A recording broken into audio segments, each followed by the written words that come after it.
শুরু করি নাকি? আহ এখন 19 জন উপস্থিত হয়েছে স্যার। 19 জন আর একটু দেরি করব। আজকের যে 10 নম্বর চ্যাপ্টারটা খুব ইম্পর্টেন্ট, বুঝছেন? জি স্যার। চ্যাপ্টার 10 খুবই ইম্পর্টেন্ট, এখান থেকে 4-5টা কোশ্চেন পাবেন।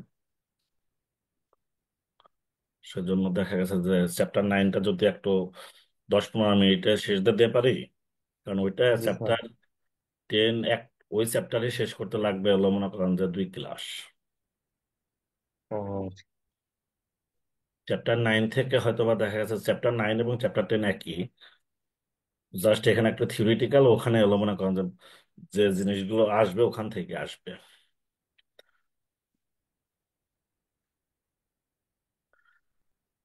এমনি কোশ্চেন টোশ্চেন তো পাইছেন না? সব সব কিছু দিয়ে দিচ্ছি, আপনারা জি সলিউশন স্যার। সলিউশন করে ফেললেন।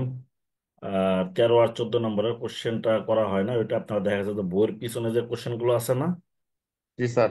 ওই কোশ্চেন গুলো করে ফেললেন, ওইখান থেকে আচ্ছা, কোশ্চেন। ঠিক আছে।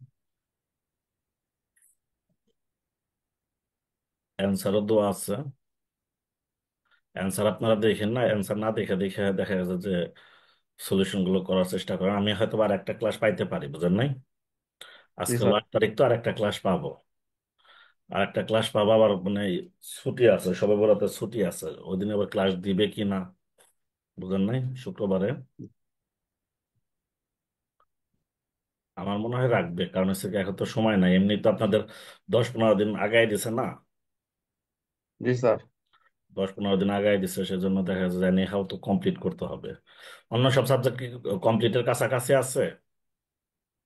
স্যার আমি তো 2 সাবজেক্ট নিয়েছি, অন্যগুলা তো শেষ হয়েছে বলতে বিজনেস টেকনোলজি অ্যান্ড ফিনান্স, ওটা প্রায় শেষ হয়ে গেছে। স্যার এক কথা ছিল ওটা মনে হয় আর একটা ক্লাস হবে, তাহলে ওটা শেষ।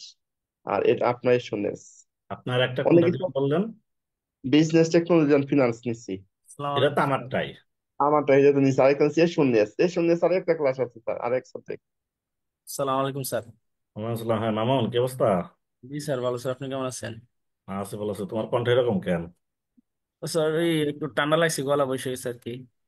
হম। স্যার এই এই শুক্রবারে আছে আর কি, সকাল 9টায়। দিয়ে দিও। শুক্রবার 9টা তো, গ্রামে যাই নিব।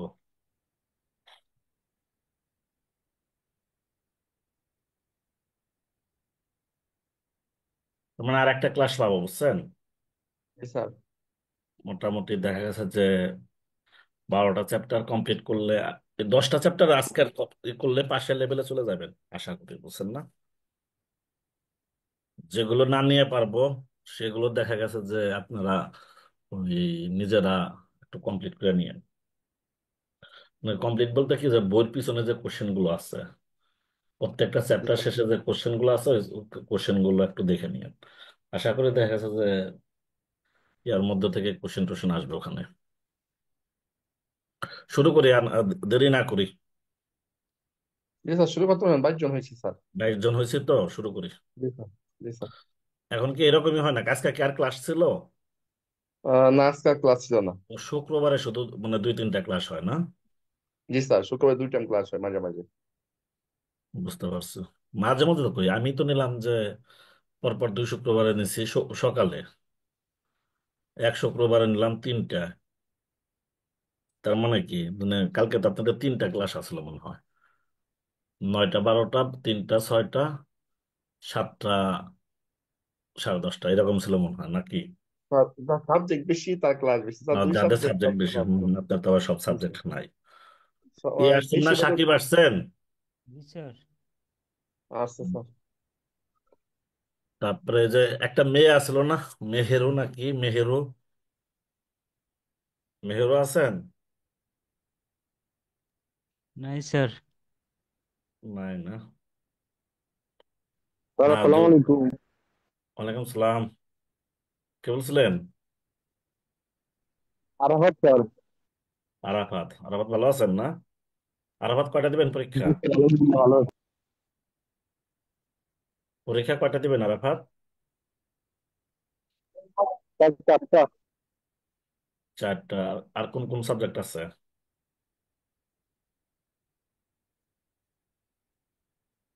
মানে আমার বিজনেস ফাইন্যান্স বাদ দিয়ে আর কি কি সাবজেক্ট আছে আপনার? সতেরোটাই আছে স্যার। শুধু আমারটাই আছে? আপনারটা স্যার চারটা। আমারটা সব 5টা। স্যার আপনারটা স্যার চারটা। বুঝতে পারছি। হুম। শুরু করি নাকি? না, যে কয়েকটা মেয়ে আসলো না, স্যার ইয়ে এখন আসে না। সাকিব, হ্যাঁ, মেয়ে আসলো যে দেখতাম যে প্রথম প্রথম তো খুব রেসপন্স করতো। জি স্যার এখন ক্লাস করে না। হুম, তার মানে আমার পারফরমেন্স খারাপ নাকি? হয়তো বা পরীক্ষা দিবে না। পরীক্ষা না দিলেও তো ক্লাসটা তো করে রাখা উচিত ছিল। আর না স্যার, ওই অ্যাটেন্ডেন্স সার্টিফিকেট পাওয়ার পর অনেকে আসে না আর। তাই না? জি স্যার, সব ক্লাসে এরকম। সব ক্লাসে এরকম না? জি। আমার কাছে আবার মনে হইতেছে আমার পারফরমেন্স তাহলে খারাপ নাকি। যাই হোক, যাক, সমস্যা নাই। ক্লাস যদি পাশ করে পারে তাহলে তো ভালো, বুঝছেন না? স্যার আপনার প্রথম ওই কিন্তু মাত্র ক্লাসটা 90 আমি জন। আগে করছি, আবার করতেছি 20 ব্যাচের ক্লাস। বিজনেসের ক্লাস আপনি আগেও করছেন? জি স্যার আপনার 20 ব্যাচের ক্লাস নিছিলেন না? ওই হ্যাঁ, লিঙ্ক গুলা ছিল আমার কাছে, মানে রেকর্ডেড লিঙ্ক গুলা, ওইখান থেকে বুঝ- করছিলাম। বুঝতে পারছি। উম, না, আমি দেখা গেছে যে হয়তো বা জানি না এবার কেমন হইতেছে। এবার আমি নিজেও বেশ কিছুদিন যাবত অসুস্থ, তো সুস্থ হইতেছি না। কিন্তু আসার খবর হলো গতকালকে থেকে একটু ভালো, বুঝছেন না? কিন্তু কিওর হইতেছি না, ফুল কিওর হয় না, ওইটা হইতেছি না। জি স্যার সর্দি হলে কত সহজে না, ছাড়তে বুঝলাম চায় না, না। ডাক্তারের কাছে স্কোয়ারে গেলাম সেদিন, বুঝছেন না, বৃহস্পতিবার না বুধবারে স্কোয়ারে গেলাম। ডাক্তার বললো তো ভয়ের কিছু নাই, যে ওষুধ কিছু দিয়ে দিল, কিছু ট্রিটমেন্ট, যে গরম পানির একটু স্টিম নিতে হবে, এরগুলো নিয়ে দেখা গেছে যে ই দিল, এগুলো তো করতেছে, কিন্তু তারপরে সুস্থ হইতেছি না। এই যে আমার হাতে কিন্তু গরম পানি।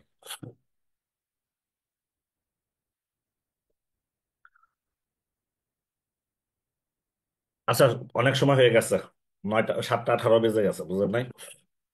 Chapter 10 is very very important for exam purpose, not only for exam purpose, আপনার চাকরির লাইফে, প্র্যাকটিস লাইফে, this is very important. Chapter 10 corporate governance. আর চ্যাপ্টার 9 তারই মনে করেন যে জাস্ট একটু থিওরিটিক্যাল বেস। সেজন্য আমরা চ্যাপ্টার 9-এ সময় নষ্ট করব না, চ্যাপ্টার 9-এ জাস্ট 5-10 মিনিটে মানে কি কি টপিকস আছে, টপিকস গুলো একটু আলোচনা করে আমি চ্যাপ্টার 10-এ চলে যাব। চ্যাপ্টার 10টাতে ওইটা যদি আপনার মনে করেন ওইখান থেকে মিনিমাম 5টা কোশ্চেন আসবে, মিনিমাম, মানে পাস্ট এক্সাম গুলোতে আমি যা দেখছি ওখান থেকে যথেষ্ট কোশ্চেন আসে। একবার পরীক্ষাতে মানে 12টা, মানে কয়টা যেন কোশ্চেন আসছিল, 11টা কিংবা 12টা, এক চ্যাপ্টার থেকেই। আর আমি চাইতেছি ওইগুলো আপনাদের এমন ভাবে পড়াতে যাতে নাকি আপনাদের আর না পড়লেও চলে, বুঝেন নাই? আর ওইটা শুধুমাত্র আপনার এক্সাম না, ওইটা আপনার দেখা গেছে যে ইয়ের পারপাস, মানে প্র্যাকটিস করেন, মানে সিএতে যেহেতু আসছেন সারা জীবন ওইটা কাজে লাগবে। সিএতে আসেন তার মানে আপনারা হলো বিজনেস লাইনে পড়াশোনা করেন হয়তো বা। ম্যাক্সিমাম আপনারা যারা আছেন, এখন যারা ক্লাসে কয়জন আছেন, 24 জন। এই 24 জনের মধ্যে মনে করেন যে 24 জন আমি ধরে নিতেছি আপনারা মানে বিজনেস ব্যাকগ্রাউন্ড আপনাদের, সেজন্য দেখা গেছে যে হয়তো বা এটা আপনাদের খুবই খুবই ইম্পর্টেন্ট, খুবই ইম্পর্টেন্ট। এবং মানে যে কোনোখানে যায় সেটা আপনি কথা বলার মতো একটা স্পেস থাকবে, বুঝেন নাই? টুটকা জিনিস, সব টুটকা জিনিস, but law, governance, structure, so আপনি এগুলো নিয়ে যদি কথা বলতে পারেন, আমি মানে এই যে ক্লাসের জন্য, বুঝেন নাই, আমি নর্মালি দেখা যাচ্ছে যে কোম্পানি সেক্রেটারির কাজ কোনোদিন করি নাই, কোম্পানি সেক্রেটারির কাজ কোনো করি না, বাট এই মুহূর্তে আমি যেখানে জব করি সেই জবটা দেখা যাচ্ছে কোম্পানি সেক্রেটারি। ওইখানে যাই আমি যে এগুলো জানার কারণে দেখা যাচ্ছে অনেক ইজিলি আমি দেখা যাচ্ছে যে ওখানে সেট হয়ে গেছে, অনেক ইজিলি। এবং সবাই তো অবাক হয়ে গেছে যে হাউ ইজ ইট পসিবল, যে কোনোদিন এখানে কাজ করে নাই, কোনো এক্সপিরিয়েন্স নাই, বা সে সবই জানে দেখি। আমার দেখা যাচ্ছে যে বললাম না, আমি যে ওই পড়াশোনা বা চাকরি যেটাই করছি না কেন একটু বুঝা করার চেষ্টা করছি অলওয়েজ। বুঝা করার কারণে হয়েছে কি, পুরা ব্যাংকিং ইয়েটাই দেখা যাচ্ছে আমার মাথার মধ্যে আছে। হয় মনে করেন যে আমি একটা বিষয়ে এক্সপার্ট না, বাট আমি জানি, আমি ওইখানে কোনোদিন কাজ করি না, বাট আমি জানি। ওই যে কর্পোরেট গভর্নেন্স মানে চ্যাপ্টার 10-এর যে জিনিসটা, ওই জিনিসটা আমার দেখা গেছে যে অনেক ইফেক্টিভ হয়েছে, বুঝছেন না? মানে কিছু জিনিস আছে না যে মানে তড়িৎ গতিতে বইলা দেওয়া, কোম্পানির অ্যাফেয়ার সম্পর্কে, কোম্পানির লিগাল ইস্যু ব্যাপারে কিছু জিনিস মানে হঠাৎ করে বলে দেওয়া, দেখা যাচ্ছে যে কেউ জানতেছে এটা আছে এখানে আছে, ওটা দেখে এসে বলবার, আমি দেখা যাচ্ছে হঠাৎ করে বলে আমি কারণটা কি, আমি আপনাদের ক্লাস নেই, ক্লাস নিতে গিয়ে দেখা যাচ্ছে যে আমি তো মানে রেগুলারলি এটা আলোচনা করতেছি আপনাদের সাথে। ওটা আমার জন্য অনেক মানে নতুন চাকরিতে অনেক ইফেক্টিভ হয়েছে, বুঝেন নাই, এ সত্য কথা বলতেছে, আমার নিজের পার্সোনালি কথা বললাম এটা। সেজন্য দেখা যাচ্ছে যে ওইটা যদি পরীক্ষায় নাও আসে, তারপরে ওইটা খুব important. But I I know that মানে অ্যাট লিস্ট 5 কোশ্চেন কাজ from chapter 10, at least five five question. 5টা কোশ্চেন আসা মানে কি 10 নম্বর পাওয়া, বুঝেন নাই। গতবার কয়েকটা ছাত্র পরীক্ষা দিয়ে আমার ফোন দিয়েছে, স্যার পরীক্ষাটা খারাপ হয়ে গেছে। তখন আমি বললাম যে কেমন খারাপ হয়েছে, কয় স্যার আপনি যেগুলো ই করছেন ওই অনুযায়ী পরীক্ষা দিয়ে আসছে, কিন্তু মানে আশানুরূপ পরীক্ষা দিয়ে পারে নাই। আমার কাছে চিন্তা করেন না, যেহেতু আপনাদের খারাপ হয়েছে তাহলে সবারই খারাপ হয়েছে। সবটি ছাত্র আমার সাবজেক্টে পাশ করছে, সবটি ছাত্র জিডি আমার ফোন দিছে মানে পরীক্ষার পরে, মানে যারা আমার ফোন দিছে তার মোস্ট অফ দ্য স্টুডেন্ট মানে পাশ করছে। তার মানে কি দেখা যাচ্ছে আপনার জন্য যদি খারাপ হয় তাহলে সবার জন্যই তো খারাপ, বুঝেন নাই। আমি আপনাদের যতটা ডিটেলস আলোচনা করছি এখন পর্যন্ত, লাস্ট 8টা চ্যাপ্টারে আমার মনে হয় এত ডিটেলস কেউ আলোচনা করে নাই। সবাই দেখা গেছে যে সিলেবাস কেন্দ্রিক একটা পড়াশোনা করা হয়ে গেছে, পরীক্ষার হলে গেছে, কারো লাগছে কারো লাগে নাই, বুঝেন নাই। বাট আমার ছাত্রগুলো দেখা গেছে ফার্স্ট টাইম মানে নতুন সিলেবাসে ফার্স্ট টাইম পরীক্ষা দিচ্ছে, আমার মানে ব্যাচে আমার ইয়েতে যারা আসলো, গ্রুপে যারা আসলো, তারা দেখা গেছে আমি যে আলোচনা করছি তার উপর বেস করে পরীক্ষাটা হয়তো বা দিচ্ছে। ওরাও শিওর না this is right or not, but মানে তারা পাস করছে সবাই।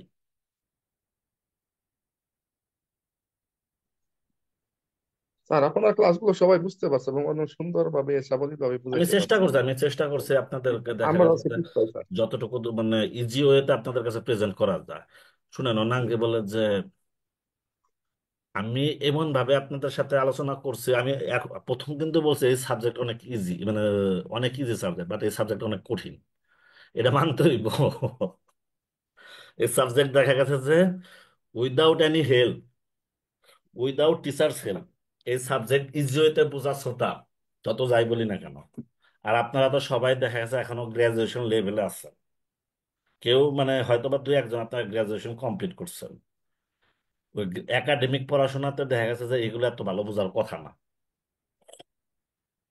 এটা হলো আমি যতটুকু বুঝি, কারণ আমিও তো আপনাদের মতো ছাত্র ছিলাম, আমিও তো জি আপনাদের স্যার। মতো ছাত্র ছিলাম। আমার বুদ্ধি যেমন আসলে এর সাথে না আপনারা যদি অনেক ভালো হয়ে থাকেন, মনে করেন যে আমি যদি 18 হয় তাহলে আপনারা 20, এরকম তো হইবেন, তাই না। জি স্যার। মানে এতটুকু তো নর্মালি ইন্টারমিডিয়েট পর্যন্ত ভালো ছাত্র খারাপ ছাত্র, খারাপ ছাত্র ভালো ছাত্র একটা ই হয়, ভেরিয়েন্স হয়। বাট ইন্টারমিডিয়েটের পরে কিন্তু অত বেশি ভেরিয়েন্স হয় না, বুঝেন নাই। তখন দেখবেন যে আপনি স্কুল লাইফে যে ম্যাথ পারতেন না, ওই ম্যাথ এখন আপনার না দেখে আপনাকে পড়বে না, বলবেন যে, কি ম্যাথ পারি না এটা। বাট এখন আপনার কাছে কিন্তু একবার ইজি মনে হয়। সবাই একটু ইংলিশের প্রতি জোর দিন, বুঝছেন না, যেহেতু সিএতে আসছেন, ইংলিশে নিজের একটু, কারণ ম্যাথ আপনার এখন পারফেক্ট, বুঝাইলে বা বুঝতে পড়ার চেষ্টা করলে আপনার ওগুলো মনে থাকবে, বুঝেন নাই। বাট ওই জিনিসটাই সুন্দরভাবে খাতায় প্রেজেন্ট করার জন্য ইংলিশে অন্তত পক্ষে একটু স্পিকিং পাওয়ার এবং রাইটিং পাওয়ার অ্যাবিলিটিটা যাতে একটু বৃদ্ধি করা যায়, সেই সেই চেষ্টাটা করেন সবাই। ওইটা দেখা যাচ্ছে খুব কাজে লাগবে, বুঝলেন না, খুবই কাজে লাগবে। যারা দেখা যাচ্ছে ইংলিশে ভালো আছেন তারা তো ভালোই আছেন, তারপরেও দেখা যাচ্ছে ইংলিশ প্র্যাকটিস করেন, রেগুলার একটু প্র্যাকটিস করেন, রেগুলার প্র্যাকটিস করলে আই থিঙ্ক আপনার জন্য ভালো হবে। কারণ এখনো আপনারা তো ছাত্র, বুঝেন নাই, স্যার। এখনো ছাত্র। আপনার এখন যে জিনিসটা করতে সহজ লাগবো, মানে যখন নাকি ছাত্র হয়ে চাকরিতে যাবেন তখন কিন্তু অত সহজ, মানে অত ইজিলি মাথায় দেখা গেছে যে মানে পড়ার প্রতি একটা ভয় থাকে না, পড়ার প্রতি একটা ভয় থাকে। আমি এই ব্যাংকে মানে ব্যাংকে চাকরির সময় প্রথমে একজন একটা বস পাইছিলাম, সে এখন পাশ করার জন্য খুব উঠে পড়ে লাগছে, বাট সে পরীক্ষার হলে যায় ফেল করে। কারণ হয়েছে কি, তার হাত তো এখন চলে না, বুঝেন নাই। সে সবই বুঝে, আমি দেখছি তো, তার সাথে আমি কথা বলে দেখছি, আমি তার একটু গ্রুমিং করি, বুঝছেন। আমার জি দেখা স্যার। যায় প্রতি সপ্তাহে সে একদিন নেয়, নেয় ওই, এই জন্য আমি অবশ্যই টাকা পয়সা নেই না, তার আমি একটু গাইডলাইন দিই, আমি দেখছি সে সবই জানে। বাট সে পরীক্ষার হলে ফেল করতেছে। কারণটা কি? সে দেখা গেছে যে ওই বয়স হয়ে গেছে 50-র মতো, 50+, সে কিন্তু ICMA qualified, ICMA qualified, FCMA সে, সিএস কোয়ালিফাইড, এফসিএস সে। বাট সিএতে সে দেখা গেছে যে আগের লেভেলে একটা লেভেল পাস করা ছিল, মানে এই নতুন সিলেবাসে আইসা দেখা গেছে যে ওই আবার ফার্স্ট লেভেলে একটা না দুইটা সাবজেক্ট পরীক্ষা দেওয়া লাগছে, সেকেন্ড লেভেলে যায় সে আর পাঁচটা না ছয়টা পরীক্ষা দিতে হবে তার, কিন্তু একটা তো সে পাস করে না। ও আচ্ছা। একটা তো সে পাস করে না, কিন্তু দেখ কারণটা কি? সে কিন্তু আমি দেখছি সবই বুঝে। আমি তার সাথে কিন্তু দেখা যাচ্ছে প্রতি সপ্তাহে একদিন আমি তার উইকনেস কই কই আছে সেগুলো দেখা যাচ্ছে সে আইডেন্টিফাই করে রাখে, তারপর আমি তার সাথে দেখা যাচ্ছে যে ই করে আমি দেখছি সে সবই জানে, সে তার নিজস্ব যে উইকনেস আছে সেটাও সে মানে নিজে নিজে সলভ করে ফেলছে। বাট পরীক্ষার হলে যে পারতেছে না, কেন পারতেছে না আমি তখন ধরে নিছি, মানে তার হলো যে হয় পরীক্ষার কোশ্চেনের ইয়েটা সে বুঝে না, যে স্ট্যান্ডার্ড লেভেলটা সে বুঝে না। আমি তারে বারবার একটা জিনিস বোঝাবার চেষ্টা করতেছি যে বইয়ের ভাষা কোনোভাবে ইউজ করা যাবে না, কোনোভাবে ইউজ করা যাবে না, আপনি আপনার মতো করে জিনিসটা বোঝান। সে এটাই করতেছে কিনা, কিংবা কোনোবারই পরীক্ষা দিয়ে সে বলে না যেমন মানে ফুল অ্যান্সার করছি। আপনি শর্ট করেন করেন, কিন্তু দেখা গেছে যে শর্ট করতে যে আসল জিনিস বাদ দিয়ে দিলে তো হবে না আবার। আচ্ছা শুরু করি আমরা। স্যার। হ্যাঁ জি স্যার। স্যার। অর্থাৎ তার স্যার বইয়ের আমি ভাষা হ্যাঁ আবার। স্যার বইয়ের ভাষা ইউজ না করে নিজের মতো করে কনসেপ্টটা বুঝাইতে পারলেই হয় না sir? Yes yes yes, second level থেকে তাই করবেন। ফার্স্ট লেভেলে তার এগুলো দরকার নাই, বুঝলেন না? ফার্স্ট লেভেল তো এমসিকিউ। Thank you sir. এখানে তো এমসিকিউ তো দেখা গেছে যে ওই হইলে 2 না হলে 0, তাই না? জি স্যার। এমসিকিউ কিন্তু কষ্ট আছে, যত যাই বলি আমার মতো ছাত্রের জন্য এমসিকিউ কষ্ট হইতো। কারণ আমি তো দেখা গেছে যে ওই কি বলে যে একটু মনে করেন যে বললাম না টেকনিক খাটায় পাশ করে না ছাত্র, আমার কাছে কিন্তু মানে সার্টিফিকেট লেভেল পাশ করা কষ্ট হইতো আমার সময় যদি এমসিকিউ থাকতো। অরিজিনালি সত্য কথা বললাম। তা আপনাদের টাইমে তো মনে হয় তখন রিটেন এক্সাম ছিল না তখন ফার্স্ট ক্লাস? রিটেন ছিল, তখন রিটেন ছিল, বুঝছেন না? আমি বললাম কি, যদি এখন যে এমসিকিউ, এই এমসিকিউ আমলে যদি আমি পরীক্ষা দিতাম আমি পাশ করে পারতাম কিনা সন্দেহ। কারণ আমার বলেন আমি একটু শর্টকাটে পড়াশোনা করে না স্টাইলের ছাত্র। আমি পড়তে যাই সেটা দেখা যাচ্ছে যে একটা সাবজেক্ট একটা চ্যাপ্টার নিয়ে আমি খুব চিন্তা করতেছি এত পড়া পড়ম কিভাবে, এত পড়া পড়ম কিভাবে। আমি আমার নিজের মতো করে বানানোর সবসময় চেষ্টা করতাম, বুঝেন নাই? স্যার সবসময় নিজের মতো করে বানানোর চেষ্টা করতাম, এবং ওই রকম করতে গেলে কি অনেক কিছু আবার বাদ দিয়ে দেওয়া লাগে না, অনেক আসসালামু কিছু তো আলাইকুম বাদ স্যার। দিতে লাগে। আমি তো সত্যি কথা যেটা বুঝছেন, এই মেহেরু আপনারা খুঁজতেছিলাম তো, আপনার জিমেইলে আপনার যাইতেছিল না, আমার মেইলটা পাঠাইতে, আপনার মেইল অ্যাড্রেসের জন্য আমার মেইল পাঠাইতে অনেক কষ্ট সময় লাগছে। মেহেরু, আপনি পাইছেন? জি স্যার। পাইছেন না? না, আপনারা আমি তো খুঁজতেছিলাম ক্লাসের শুরুতে আপনার নাম বলছিলাম। শুরু করে অনেক হয়েছেন মোটামুটি, খারাপ হন নাই দেখলাম। 30 জন হয়েছেন, 30 জন শুরু করি, হ্যাঁ। জি স্যার। জি জি স্যার। স্যার। চ্যাপ্টার 9 খুব বেশি ইম্পর্টেন্ট, ইম্পর্টেন্ট না মানে এখানে জাস্ট মনে করেন থিওরিটিক্যাল বেস। বাট আপনার চ্যাপ্টার 10 হলো very very very very important, very very important.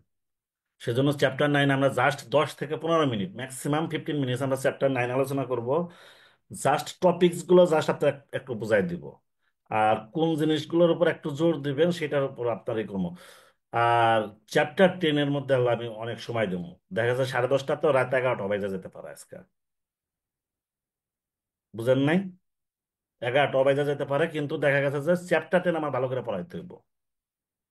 আর বইতে যা আছে ওগুলো ভুলে যান, এখান থেকে যেগুলো কোশ্চেন আসার মতো সেই জিনিসগুলো নিয়ে আমি আলোচনা করব। Governance and ethics, what is called governance? গভর্নেন্সটা কি? What is governance? Governance is the system by which measures are directed and controlled. Governance is the system by which business are directed and control. একটা business কিভাবে পরিচালনা করা হবে এবং নিয়ন্ত্রণ করা হবে, যে পদ্ধতিতে অবলম্বন করা হবে, তার নাম হলো গভর্নেন্স। যে সিস্টেমে, মানে পদ্ধতি না, যে সিস্টেমে বিজনেসটা ডাইরেক্ট করা হবে মানে পরিচালনা করা হবে এবং কন্ট্রোল করা হবে, নিয়ন্ত্রণ করা হবে, ওরাই বলে governance. It is concerned with exercising overall control to ensure that the objectives of the company are achieved in an acceptable manner.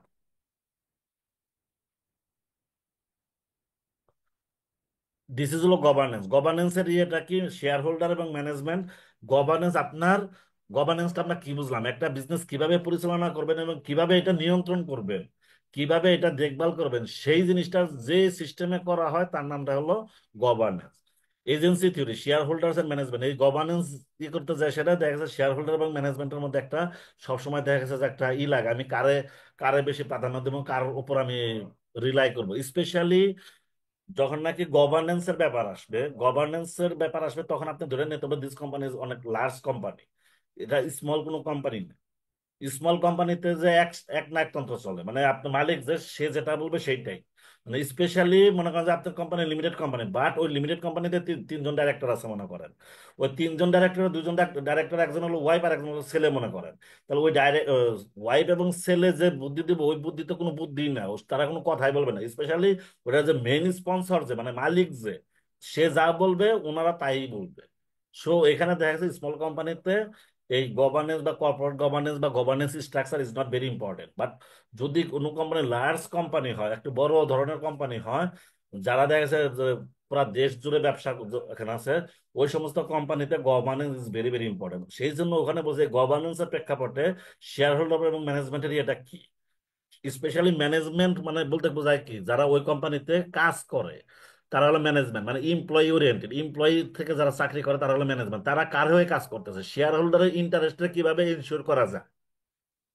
Share holder কারা, যারা ব্যবসার মালিক, ওই ব্যবসার মালিকদের ইন্টারেস্ট কিভাবে ইনশিওর করব, মানে নিশ্চয়তা দিব, এরা কারা, এরা হলো ম্যানেজার। তার মানে ম্যানেজার হলো শেয়ার হোল্ডারের এজেন্ট হিসেবে কাজ করতেছে, তাই না? জি স্যার। ম্যানেজার শেয়ার হোল্ডারের এজেন্ট হিসেবে কাজ করতেছে। এইটা যদি আপনার পরীক্ষার কোশ্চেন আসে তাহলে কি হইব, ম্যানেজার এবং শেয়ার স্পেশালি ম্যানেজারের কাছে শেয়ার হোল্ডারদের কাছ থেকে মানে মালিকদের চাইতে শেয়ার হোল্ডার ম্যানেজারের কাছে বিজনেস রিলেটেড ইনফরমেশন হলো মানে সবসময় বেশি থাকে। বাট সমস্ত ইনফরমেশন, সমস্ত বিজনেস রিলেটেড অপারেশন বা আপনার প্রোডাকশন প্রসেস বা আপনি যা মানে তাই করতেছে সবকিছু ইনফরমেশন ওই কোম্পানি যারা মালিক আছে তাদের চাইতে যারা নাকি ওখানে ম্যানেজমেন্টে মানে আমার মতো চাকরি করতেছে, তারা ওই কোম্পানি সম্পর্কে আমার মানে মালিকদের চাইতে বেশি জানে। সো এই কথা বলছে they had better information than the shareholder about what was going on, ওই কোম্পানিতে কি চলতেছে বা কি চলতেছিল এই সম্পর্কে দেখা যাচ্ছে যে মালিকদের চাইতে ম্যানেজাররা ভালো জানে। সেজন্য ম্যানেজাররা আসলে কার হয়ে কাজ করতেছে, শেয়ার হোল্ডার বা মালিকদের এজেন্ট হিসেবে কাজ করতেছে। এরা দেখা যাচ্ছে সমস্ত কিছু তাদের কাছে আছে, but they are not sufficient accountable. এই যে এই ম্যানেজমেন্ট যারা আছে, ম্যানেজমেন্টের দায়িত্বে যারা আছে তারা কিন্তু দেখা গেছে, কারণ ওই কোম্পানির একটা বোর্ড আছে, বোর্ড হলো ফাইনাল রেসপন্সিবল বা অ্যাকাউন্টেবল ফর দা দেখা গেছে যে সাকসেস বা আপনার ফেলার অফ দ্য কোম্পানি। বাট ম্যানেজমেন্টের ইনফরমেশন নিয়ে কিন্তু ওই কোম্পানিটা চলতেছে, ম্যানেজমেন্ট সবকিছু জানতেছে, বাট ফাইনালি রেসপন্সিবল কিরা, board of director.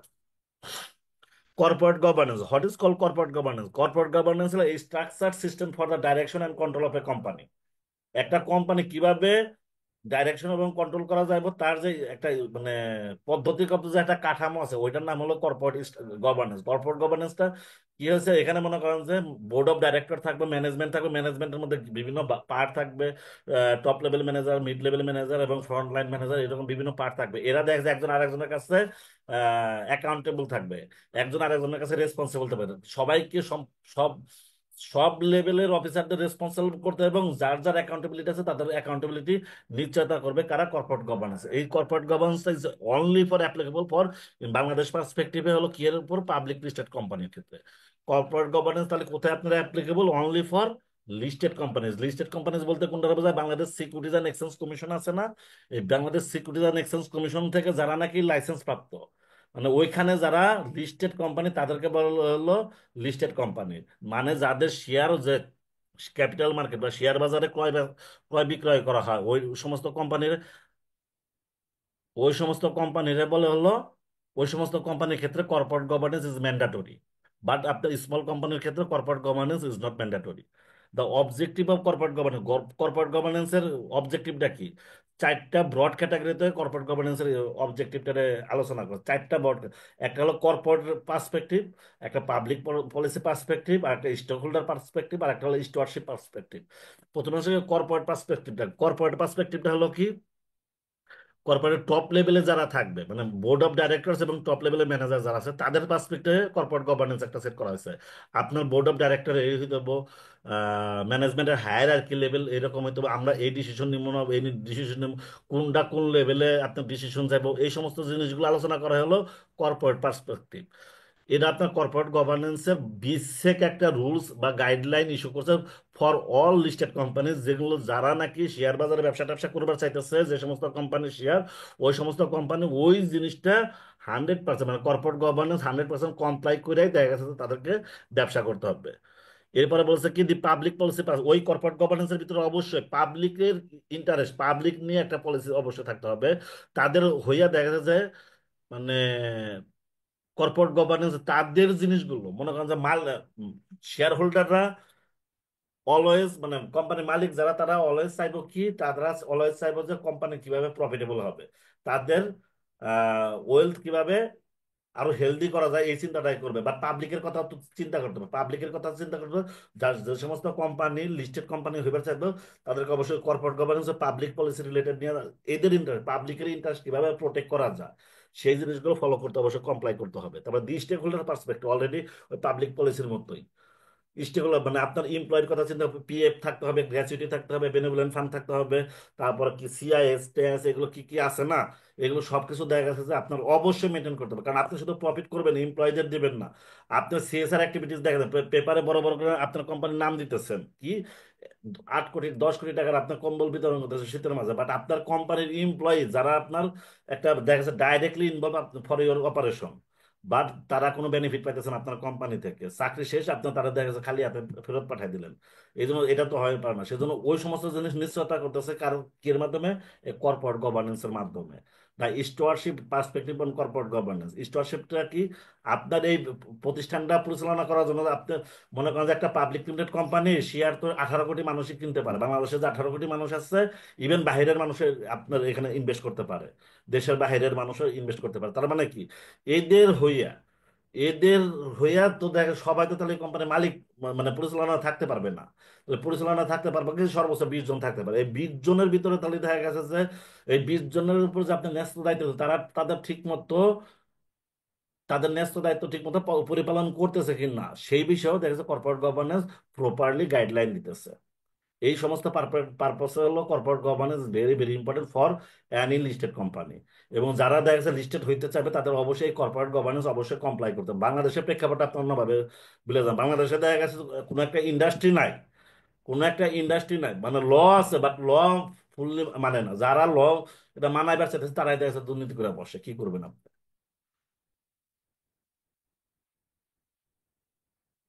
What is meant bye good practice in corporate governance, এগুলো একটু দেখে নিন, এগুলোকে আমার আলোচনা করার দরকার আছে। না স্যার। এগুলো একটু দেখেন, good practice in corporate governance, যে চারটা জিনিস উপরে কথাগুলো বললাম, ওইগুলো যারা ঠিক মতো পরিপালন করে, ওইটাই হলো good practice in corporate governance. মানে কি কি আছে মনে করেন যে, আপনার বিজনেস টোটাল ডিসক্লোজার যদি আপনি আপনার রিলেটেড পার্টি, আপনি মনে করেন যে আহ, মনে করেন সাকিব XYZ কোম্পানির ডাইরেক্টর, সাকিবের একটা মনে করেন যে পার্সোনাল বিজনেস আছে, XYZ কোম্পানির মনে করেন যে কিছু র মেটেরিয়াল সাকিবের কোম্পানি থেকে কিনতেছে, সাকিবের যে পার্সোনাল যে কোম্পানিটা আছে সেই পার্সোনাল কোম্পানি থেকে কিনতেছে। এখন সাকিবের যে ওই রিলেটেড যে ওই র মেটেরিয়ালটা যদি আমি বাইরের মার্কেট থেকে কিনতাম, মনে করেন যে 10 টাকা ইউনিট কিনতাম, বাট সাকিবের কোম্পানিতে জানি সাকিব এটার হলো মালিক, সাকিব দেখা গেছে ওখান থেকে দেখা গেছে যে একটা মানে ফাইন্যান্সিয়াল বেনিফিট বেশি নেওয়ার জন্য তার পণ্য বেচা কিনা হইতেছে এবং বেশি দামে বিক্রি করতেছে। ওই 10 টাকা পার কেজির জায়গায়, 10 টাকা পার ইউনিটের জায়গায় দেখা গেছে বেচতেছে 11 টাকা করে। এই যে যে সাকিবের সাথে ওই কোম্পানির সাথে যে আপনার একটা ফাইন্যান্সিয়াল ট্রানজাকশন, এটার বলে রিলেটেড পার্টি ট্রানজাকশন। আপনি এই কোম্পানির মালিক, বাট আপনি আর একটা কোম্পানিরও মালিক, আপনি এই কোম্পানির ডাইরেক্টর হিসেবে আছেন, আপনার নিজের আর একটা একটা ব্যবসা আছে, আপনি দেখছেন ওই কোম্পানির সাথে যদি ফাইন্যান্সিয়াল কোনো ট্রানজাকশন করেন, অবশ্যই আপনার ফাইন্যান্সিয়াল স্টেটমেন্টে, মানে balance sheet, income statement, cash ফ্লোতে আপনার ওই একটা ডিসক্লোজার দিতে হবে। আমি সাকিবের ওই কোম্পানির নাম মনে করেন যে ABC কোম্পানি, ABCর সাথে দেখা যাচ্ছে যে আমাদের একটা ফাইন্যান্সিয়াল ট্রানজাকশন হয়, টোটাল ট্রানজাকশনের কত পার্সেন্ট, এটা 10% বা 15% বা 20%।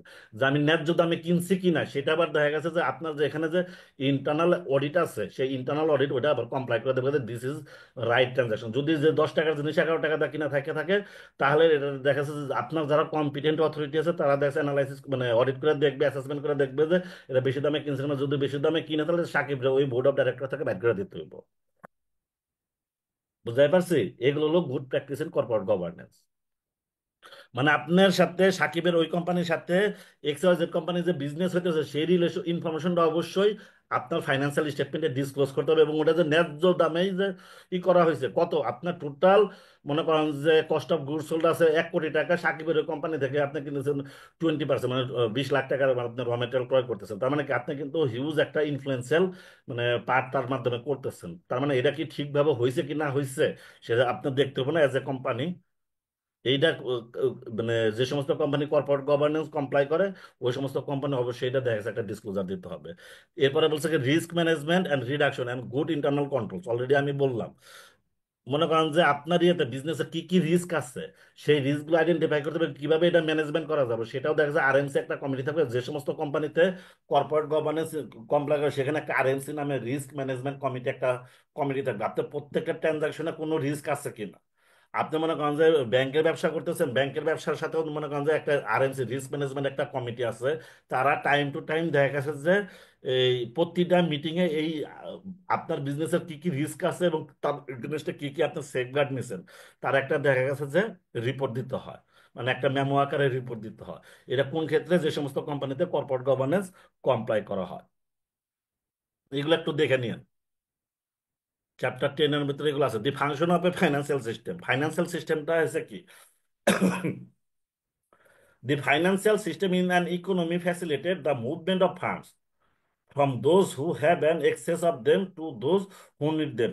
আমাদের নর্মালি হয়েছে কি এরকম হয় না আপনার মানে ইকোনমি, বাংলাদেশ ইকোনমিটা কি, ইকোনমির ফাইন্যান্সিয়াল সিস্টেমটা কি বোঝায়, মানে একজনের কাছে টাকা আছে আর একজনের কাছে টাকা নাই। আমি এই এক্সাম্পলটা আপনাদের অনেক ক্ষেত্রে দিচ্ছি যে একজনের কাছে টাকা আছে, এক্স এর কাছে টাকা আছে, ওয়ার কাছে টাকা নাই, এক্স এর কাছে এক্সেস টাকা আছে। সে ওই টাকা যদি কোনোখানে না রাখে, ওই টাকাটা যদি কোনোখানে না রাখে তো তাহলে টাকাটা একবার ফুললি মানে আইডল হিসেবে পড়ে থাকবে না, অলস হিসেবে পড়ে ওই টাকার আপনার কোনো বেনিফিট আপনি নিয়ে পারলেন না, মানে দেশ ওই টাকার কোনো বেনিফিট নিয়ে পারলো না। বাট হওয়াটা উচিত কি, যদি ফাইন্যান্সিয়াল সিস্টেম আপনার চালু থেকে থাকে তাহলে সে সমস্ত এক্সেস টাকাটা ব্যাংকে জমা রাখবে, ব্যাংক ওটা দেখা গেছে যার মাথায় বুদ্ধি আছে তারা ওই টাকাটা লোন দেবে। দিস ইজ হলো financial system in the economy. এই ফাইন্যান্সিয়াল সিস্টেমের মাধ্যমে আমাদের দুইটা মানে this means it has two main function. Financial system in the ইকোনমিতে হলো দুইটা আপনার মেইন ফাংশন আছে। একটা হলো লেন্ডিং অ্যান্ড বরোয়িং ফ্যাসিলিটেশন দেয়, মানে যার কাছে টাকা আছে সে লোন দিবে, আর যার কাছে টাকা নাই সে লোন নিবে। ওই কথাটা বলছে, এটা লেন্ডিং অ্যান্ড বরোয়িং ফ্যাসিলিটেট করে। এরপরে কি বলছে, transmission of money. Transmission of money যে মনে করেন এক্স এর কাছে টাকা আছে ওয়ার কাছে টাকা নাই, তাহলে এক্স এর কাছে টাকাটা দেখা গেছে ওয়ার কাছে আমি দিব ব্যাংকিং চ্যানেলে দিতে হবে। This is transmission of money. এই ফাইন্যান্সিয়াল সিস্টেম কমপ্লেক্সেস এগুলো একটু দেখে নিন, এগুলো মানে থিওরিটিক্যাল জিনিস, এগুলো বোঝানোর কিছু নাই।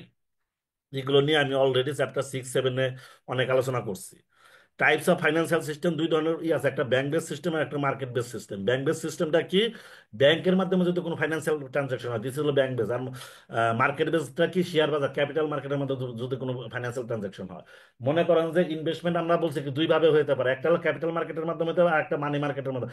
বাংলাদেশের প্রেক্ষাপটে সমস্ত ইনভেস্টমেন্টই হয় হলো মানি মার্কেটের মাধ্যমে। ক্যাপিটাল মার্কেটের উপর ডিপেন্ড করে বাংলাদেশের কোনো ইকোনমি চলে না।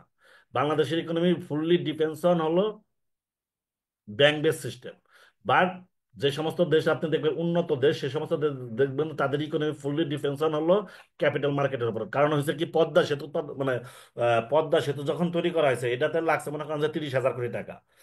সেফর মানে 30,000 কোটি টাকা এখানে এক্সপেন্স। এই 30,000 কোটি টাকা আমার সরকার কি করছে, ব্যাংক থেকে লোন নিয়ে নিয়ে এটা করছে। ব্যাংকের লোনের ইন্টারেস্টটা দেখা যাচ্ছে কত হইতেছে আপনার 15% পার্সেন্ট। বাট আপনার ব্যাংকের টাকাটা কই থেকে আসছে, ব্যাংকের টাকাটা তো ডিপোজিট ক্লায়েন্টের কাছ থেকে। ডিপোজিট ক্লায়েন্ট আছে ওখানে আছে 1 মাসও আছে, 3 মাসও আছে, 6 মাসও আছে। আপনি এখন ব্যাংকে আপনি দোষ করবেন, ব্যাংকের কাছে টাকা নিছে কিনা গভর্নমেন্ট, গভর্নমেন্ট নিয়ে ওটা করছে কি 50 বছরের একটা প্রজেক্ট করছে বা 100 বছরের একটা প্রজেক্ট করছে। তাহলে 100 বছর বেরো বা 30 বছর বেরো বা 50 বছর বেরো গভর্নমেন্ট ওই টাকাটা পরিশোধ করবে না ব্যাংকের। তার মানে কি, ব্যাংক তো তাহলে এখানে প্রথমে একটা ভুল করে বসছে। এই ভুলটা কি করছে, গভর্নমেন্ট তার বাধ্য করাইছে। বাট এই ফাইন্যান্সটাই যদি এই ফাইন্যান্সটাই যদি ক্যাপিটাল মার্কেটের মাধ্যমে হইতো, ক্যাপিটাল মার্কেটের মাধ্যমে কেমনি করে পারতো, বন্ড ইস্যু করে, বন্ড ইস্যু করে করতো, যেমন সঞ্চয়পত্র করে না এরকম দেশে বন্ড ইস্যু করে বাংলাদেশে 18 কোটি মানুষের কাছে কিন্তু এটা বিক্রি করতো। তার মানে ওই পদ্মা সেতুতে বাংলাদেশে 18 কোটি মানুষই এখানে ইনভেস্ট করতে পারতো। এবং তার একটা দেখা যাচ্ছে যে তারা যে এখানে প্রত্যেক গাড়ির পিছনে বা প্রত্যেকটা প্রাইভেট কারের পিছনে বা ট্রাকের পিছন থেকে যে যে মানে ইয়ে থেকে যে ইয়েটা আদায় করে, কি টোল আদায় করে, সেটা দেখা গেছে যে তার একটা অংশ অপারেটিং কস্ট বাদ বাকি টাকাটা দেখা গেছে তারা মানে ডিভিডেন্ড আকারে বন্ড হোল্ডারদের দিতে পারতো না? এটা বেশি ভালো হতো না? ব্যাংকগুলো তো দেউলিয়া হওয়ার পথে থাকতো না। এইটা হলো types of financial system, bank base system and market base system. এগুলো ভিতরে জাস্ট এই কথাগুলোই বলছে। মানে কোন কোন ক্ষেত্রে দেখা গেছে কারা দেখা গেছে যে ব্যাংক বেসের উপর বেশি ডিপেন্ডেবল, কারা মার্কেট বেসের উপর বেশি ডিপেন্ডেবল। স্পেশালি যারা রিস্ক নিবার চায় না, যারা কোনো রিস্ক নিবার চায় না তারা হলো ব্যাংক বেসের উপর মানে ডিপেন্ডেবল। আর যারা একটু রিস্ক নিবার সাহস পায় তারা মার্কেট বেসের উপর যেতে পারে। কারণ আজকে আপনি একটা শেয়ার কিনবেন 15 টাকা, কালকে ওইটা 15 টাকায় থাকবে তার কোনো মানে নাই, ওটা দেখা গেছে 14 টাকাও নাইমা যেতে পারে। বাট ব্যাংকে যদি যান, আপনার ব্যাংকে আপনি 10% বা 15% একটা মুনাফা আপনি পাইবেনই। দিস ইজ হলো bank base and market base financial system. এরপরে কেছে গভর্নেন্স স্ট্রাকচার। এর কর্পোরেট গভর্নেন্স যে ইয়েটা হবে, এর স্ট্রাকচারটা কি? এই governance structure is a set of legal and regulatory method. আবার একটু ভালো করে শুনে, a governance structure is a set of legal and regulatory method that has been put in place to ensure effective corporate governance. আপনার governance স্ট্রাকচারটা এইভাবে set up করতে হবে যে আপনার কর্পোরেট গভর্নেন্সটা যাতে নাকি ফুললি মানে কাজ করতেছে, ইফেক্টিভলি কাজ করতেছে, সেই জিনিসটা নিশ্চিত করতে হবে। আপনার দেখা গেছে যে শুধু নামে মাত্র কর্পোরেট গভর্নেন্স করলে হবে না, এটার যে টাইম টু টাইম যে রিপোর্টিং আছে সেই রিপোর্টিং গুলো আপনার করতে হবে। আপনার মনে করেন যে আপনি একটা আরএমসি কমিটি করে মানে রিস্ক ম্যানেজমেন্ট কমিটি করে রাখলেন, আপনি একটা অডিট কমিটি করে রাখলেন, একটা এক্সিকিউটিভ কমিটি করে রাখলেন, একটা বোর্ড করে রাখলেন, বাট তারা কোনো মিটিংই করে না। এই মিটিং গুলো ঠিক মতো করতেছে কিনা, মিটিং যদি করে তার মানে ওখানে কাজ চলতেছে। মিটিং এ গেলে তা হবে কি, ওই রিলেটেড ওই বিজনেসের অপারেশন রিলেটেড কাজ মানে আলোচনা হতে হবে, রিস্ক নিয়ে তো আলোচনা হবে, কোনো মানে ফ্রড অ্যান্ড কি কয় এরর হইতেছে কিনা সেগুলো নিয়ে তো কাজ হবে। ওইগুলো যদি হয় তাহলে আপনার কাজও হবে। আর যদি মিটিংই না হয় তাহলে তার কোনো কথা নাই। ওই কথাটা এনে বলছে। এই গভর্নেন্স স্ট্রাকচারটা দুই দুই ধরনেরই করে, একটা হলো প্রিন্সিপাল বেসড অ্যাপ্রোচ আর একটা হলো শেয়ার হোল্ডার লেড অ্যাপ্রোচ। একটা হলো principle based approach to governance structure, একটা হলো shareholder led to shareholder led approach to governance structure. Principle বেসটা কি? প্রিন্সিপাল বেসটাতে হলো আমি যে কথাটা বললাম, মালিক এবং মানে আপনি বাংলাদেশে 18 কোটি মানুষই দেখা গেছে যে আপনার ওই কোম্পানির মালিক হইতে পারে, বাট কন্ট্রোল কারা করে? কন্ট্রোল তো করে বোর্ড অফ ডাইরেক্টর যারা থাকে তারা। বোর্ড অফ ডাইরেক্টর যারা থাকে তারাই তো ওই বিজনেসটা ফুললি মনিটরিং করতেছে, ফুললি কন্ট্রোলিং করতেছে। বাট দেখা গেছে যে ভোটিং রাইট কিন্তু দেখা গেছে যে আপনার 18 কোটি মানুষের ভোটিং রাইট আছে, ওই মাত্র 20 জনের কিন্তু ভোটিং রাইট না। ভোটিং রাইট 18 কোটি যারা যারা ওই কোম্পানি শেয়ার কিনছে তারা সবাই দেখা গেছে ওই কোম্পানিতে মানে ভোটিং দিয়ে দেখা গেছে পরবর্তী ডাইরেক্টর নির্বাচন করতে পারে। বাট দেখা গেছে যে এই ইয়েটা তার মানে কি, আপনি শেয়ার হোল্ডার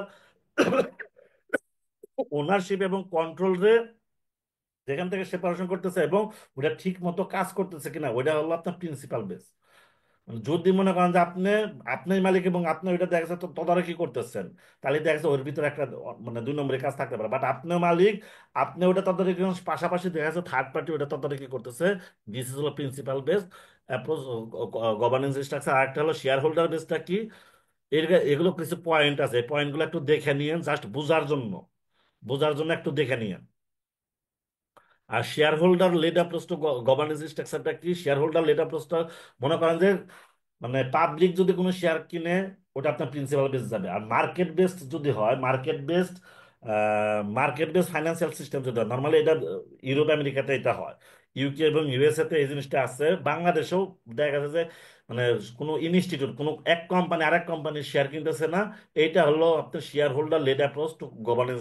এই ক্ষেত্রে হয় কি, আপনার দেখা গেছে যে একটা কোম্পানি যখন নাকি আরেক কোম্পানির শেয়ার কিনবে, সে তো একাই কিনতেছে 10%, 15%, 20% শেয়ার আপনার কিনতেছে, কিন্তু তার তো ভোটিং রাইট তো দেখা গেছে যে সে তো একটা কোম্পানি, তার মানে তো একটা তার ভোটিং রাইট, তাহলে তো তার তো ভোটিং রাইট দেখা গেছে খুব বেশি না। সেই জন্য দেখা গেছে সে তো ওই কোম্পানি তো দেখা গেছে যে ডাইরেক্ট আপনার কোনো কিছু তো কোম্পানির হইয়া কোনো প্রতিনিধি আপনার যে কোম্পানির শেয়ার কিনছে ওই কোম্পানির দেখা যাচ্ছে বোর্ড অফ ডাইরেক্টরের সাথে বা ম্যানেজমেন্টের সাথে তারা দেখা যাচ্ছে ডায়লগ করতে পারে বা আলোচনা করতে পারে। এই জিনিসটা যে যে অ্যাপ্রোচে করা হয় ওইটা বলা হলো shareholder led approach to governance. মানে যদি কোনো মানে অর্গানাইজেশন যদি আরেকটা অর্গানাইজেশন শেয়ার কিনে ওইটার ক্ষেত্রে তাদের মধ্যে ডায়লগ হইতে আলোচনা করতে যে সাহায্য করে ওটা হলো shareholder led approach to governance. এই কোম্পানির ওই কোম্পানির প্রতি যদি কোনো কিছু এইটা ঠিক মতো হইতেছে না ওইটা যদি ঠিক মতো হইতেছে না, যে কোম্পানি শেয়ার কিনলো ওই কোম্পানি কোনো প্রতিনিধি ব্যক্তি কোনো প্রতিনিধি ব্যক্তি ওই বোর্ড অফ ডাইরেক্টরের সাথে কমিউনিকেট করার জন্য একটা মানে নির্ধারণ করতে হবে, এবং সেটা দেখা যাচ্ছে যে ওই যে কোম্পানির শেয়ার কিনলো সেই কোম্পানির মেমোরেন্ডাম অফ অ্যাসোসিয়েশন এবং আর্টিকেলস অফ অ্যাসোসিয়েশন ওটা ইনক্লুড করে তারপর দেখা যাচ্ছে তার সাথে একটা ডায়লগের ব্যবস্থা করতে হবে। এটা হলো shareholder led approach to governance structure. এরপরে কি আসলো? ইথিক্স। What are ethics? ইথিক্সটা কি? A system of behaviour. আমরা তো ইথিক্স সম্পর্কে জানি না, ভালো জিনিস। ইথিক্যালি আপনি ভালো না খারাপ, ইথিক্যালি আপনি ভালো না খারাপ, দিস ইজ হলো ইথিক্স। মানে ethics tells how to behave, আপনি একটা কিভাবে কি করবেন, আপনার বিহেভিয়ারটা কি হবে, আপনি কিভাবে আপনার বিজনেসের উপর মানুষের ট্রাস্টনেস আনবেন, ওয়ার্থনেস বৃদ্ধি করবেন, ওইটারে বলে হলো ইথিক্স। ইথিক্যাল কালচারটা কি? এ business culture where the basic values and believes in a company encourage people within the company to have in line with acceptable business ethics. আপনার দেখা যাচ্ছে যে এই যে সমস্ত কোম্পানি ইথিক্যালি ভালো ব্যবসা করে, ভালো র ম্যাটেরিয়াল দেয়, ভালো পণ্য উৎপাদন করতেছে, পাবলিকের কাছ থেকে ন্যায্য মূল্য নিতেছে, ওই কোম্পানির প্রতি মানুষের ট্রাস্ট মানে বিশ্বাসটাও অটোমেটিক্যালি একটা থেকে থাকে। আপনারা জানেন বাটার মোটামুটি সব ইয়ের চাইতে বাটার পণ্যের একটু দাম বেশি, বাটার পণ্যের একটু দাম বেশি। তারপর আপনি বাটাতে যাইতেছেন কেন? আপনি বুঝাই নিতেছেন যে বাটার জুতা একটু দেখা যাচ্ছে কম্পারেটিভলি মার্কেটে অন্যান্য যে সমস্ত দোকান আছে দোকান মানে জুতা আছে তার চাইতে বাটার জুতাটা একটু বেটার। সেজন্য আপনি যাই না বাটার কিন্তু ডিজাইন অত সুন্দর হয় না, বাটার মানে স্টাইলিশ একটু কম হয়। বাট এখন দেখা যাচ্ছে যে বাটার যে কিছু যে কমফোর্ট টমফোর্ট না কি কি কমফিট টমফিট কি কি আনছে, হাঁস পাপিস টাপিস এগুলো আনছে, দেখা যাচ্ছে এগুলো আইনা দেখা যাচ্ছে এগুলো আসলে বাটার প্রোডাক্ট না, এগুলো তো বাইরের প্রোডাক্ট। বাট বাটার যে প্রোডাক্ট গুলো আছে সেই প্রোডাক্ট গুলো কিন্তু টেকসই, বাট মানে প্রাইসও বেশি, বাট একটু লো ডিজাইন মানে লোয়ার ডিজাইনের জুতাগুলো বানায়, একটু ব্যাকডেটেড।